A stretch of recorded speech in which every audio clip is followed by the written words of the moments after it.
ऐसा आज हम लोग टीजीटी टीचर के लिए सिलेबस को प्रस्तुत करने जा रहे हैं।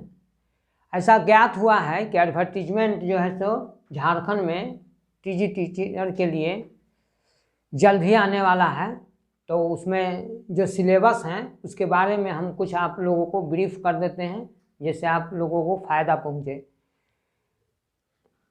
अब जैसे इसमें सबसे पहले सिलेबस में रखा गया है जनरल फिजिक्स। ये आप लोग जानते हैं कि ये जो पोर्शन जनरल फिजिक्स का जो इतना भी रखा गया है, ये इंटरमीडिएट सेक्शन से रखा गया है, यानी 11th क्लास में जो आप लोग 11th क्लास में पढ़े हैं उससे रखा गया है। क्या क्या रखा गया है ये बोर्ड पर रख, जैसे vector and properties of vector, relative velocity, projectile of motion, uniform circular motion, work energy and power, gravitation and escape, Kepler's law of planetary motion, elementary idea of surface tension, angle of contact, viscosity, elementary ideas।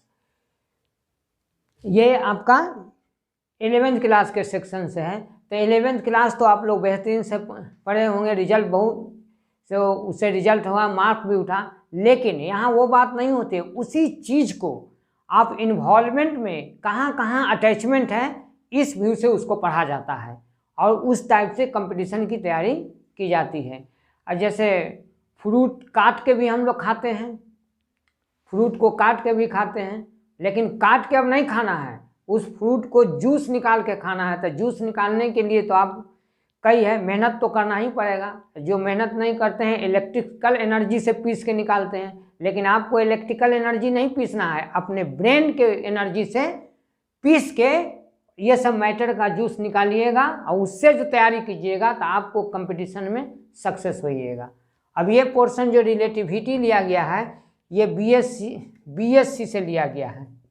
BSc part 1 या semester 1 से लिया गया है viscosity को, यानी theory of relativity, Lorentz transformation, mass energy equivalence, viscosity, velocity depends on mass, length contraction and time of duration.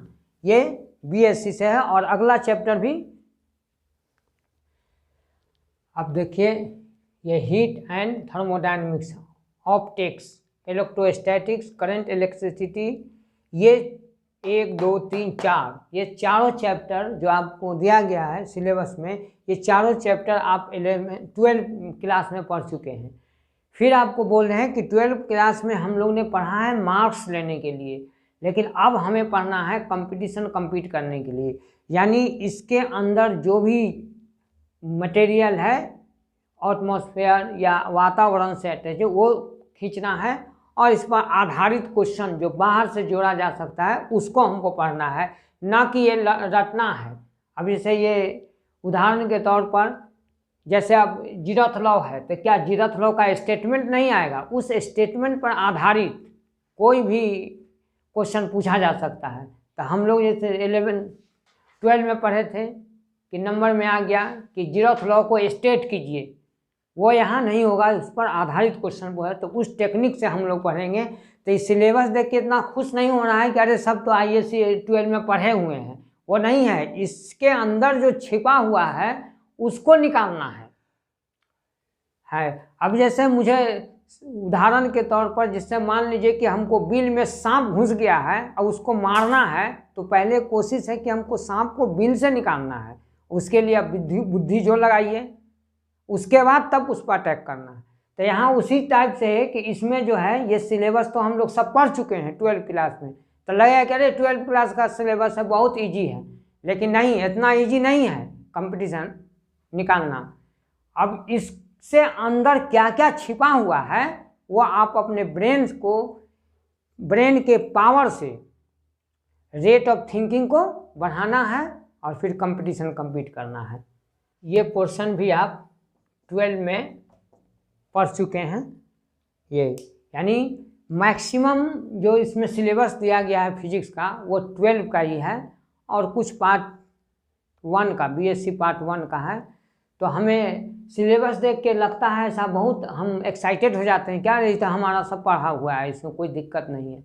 पढ़ा हुआ से मतलब नहीं है, इतना पढ़ने के बाद आपने क्या सीखा उसको देना है। अब जैसे मान लीजिए कि कोई